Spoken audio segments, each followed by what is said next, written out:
Hey guys, what's up? So I just wanted to do a quick video real quick. A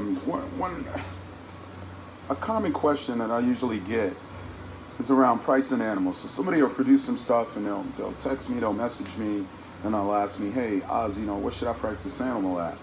Now, that's a loaded question. I would love to price everybody's animals, but you got to understand that it's not a simple. Most of the time, it's not a simple question. It's going to take a little digging, a little time and effort to figure out the market price of a particular morph or gene combo. So I wanted to put this video together to explain how I go about doing it and help you guys be self-sufficient so you don't have to rely on anybody else to help you price your animals. So first of all, you have to have a Morph Market account. Morph Market has a lot of great tools and features that make it really, really easy to figure out the market price on a particular combo. So if you don't have a Morph Market account, go out there and get yourself a Morph Market account. It's worth the investment. It pays for itself 1,000 times over. So what I do is I go to Morph Market and I'll do a search for that particular gene combo. If you go to Morph Market, you can see you can do you can click filter, and then you can filter for the specific genes that you're looking for, and then you can see what's out there. Look at the market price, and figure out where you should be pricing your animals. Now, just one caveat to that is, when I go on there and I pull up a list of breeders selling that particular gene combo, I also look at who the breeder is. Are they an established breeder with a strong customer base, or are they, some breeders price their stuff really, really low. So I'm not gonna price my stuff in line with that breeder because they for whatever reason they may be below market. If they're a new, unknown breeder just with, produces a few clutches a year or whatever, and they don't have a huge customer base, they might price their stuff lower. Some guys just like to price their stuff lower. They think it gives them a business advantage or whatever to blow their stuff out really, really fast. So whatever, but I do look at that and I take that into consideration when I'm pricing my stuff. I don't just match dollar for dollar. It depends, right?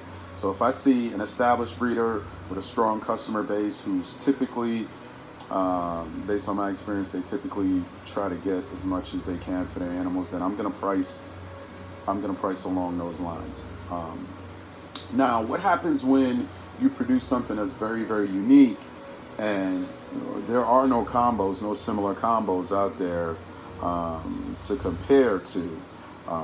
So what I would do, the first thing I do is I look for fairly equivalent or something similar. It doesn't have to be exactly the same. For instance, if I have an orangey Mojave head clown and I don't see any orangey Mojave head clowns on there, then what I'll do is I'll look for maybe an orange dream lesser head clown, or an orange dream. If I can't find an orange dream lesser head clown, which is similar, then I would just look for an orange dream single gene head clown. Not an orange dream single gene, but an orange dream with an additional gene head clown. And then I'll start from there. Now, if the animal that I have is special, if it's unique, it hasn't been produced before, so it's rare, or if I feel like that project has a lot of potential, that the animals that it's going to produce are going to be exceptional, I may charge a premium for that animal. So if the orange dream single gene combos head clown are selling for $1,000, I may bump it up, another 50% and list that animal at $1,500. Now, another thing you could do too with Morph Market, if you have a Morph Market account, is you can pull up sold animals.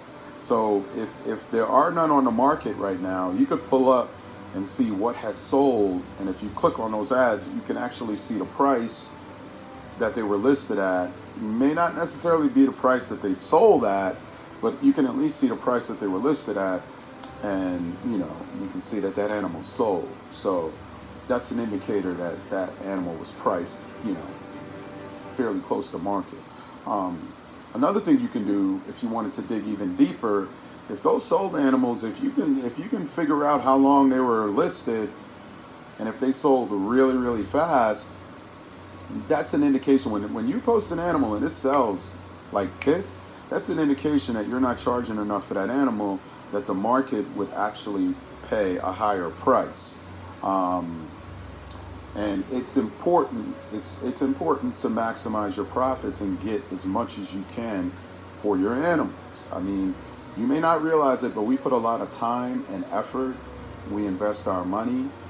We risk our money to produce these animals. So you want to make sure you're maximizing your profits and you're getting as much as you can for those animals. And when the market is good, guys are just selling, blowing stuff out, and they think they're doing good. But that extra money is going to sustain you in tough times. If we hit a recession, if we, if the market, crashes and we get so much product on the market, oversupply, and the sales slow down, and prices start dropping, etc. That extra money is what's going to sustain you and keep you in the game. And the key is to stay in the game. You will never lose if you don't quit in this industry. And the guys who miss out and lose out are the guys who get frustrated or, discouraged, or they just, they can't maintain their collection and they get rid of their collections. The guys who have stuck it out, if you look at the guys who have been doing this for 10, 15, 20 years, they're doing pretty good, most of them anyway. So maximize your profits, get as much as you can. And one other thing that I want to say is, don't be in a rush to sell your animals. Like me personally, I try to produce animals that I'm willing to keep, because that puts me in a stronger position when I'm posting my animals. I'm willing to keep those animals. So if they sell, great. But if they don't, you know what? I'll keep it and breed it myself. I've done that several times over the years. I've had females get up to breeding size. I just kept them. I bred them, got a clutch out of them, and then sold them for even more as proven breeder adults the following year. So produce animals that you're willing to keep, and that you're not in a rush to unload, because that'll help you maximize your profits and keep your business strong, so that you could ride out those droughts and those tough times. I think that's it, man. I think I covered everything. The other thing is, my inventory, I'm usually sold out over a 12-month period. I'm not in a rush to sell my stuff. I like to have inventory on Morph Market constantly, and I want to maximize my profits. So, if I'm pretty much sold out at the end of the year, that's pretty good in my opinion. I mean, if you produce several hundred animals and, by the time you start hatching new babies, you're pretty much sold out, I think that's an indicator that you're doing good. All right, guys, I'm out. I hope this was helpful.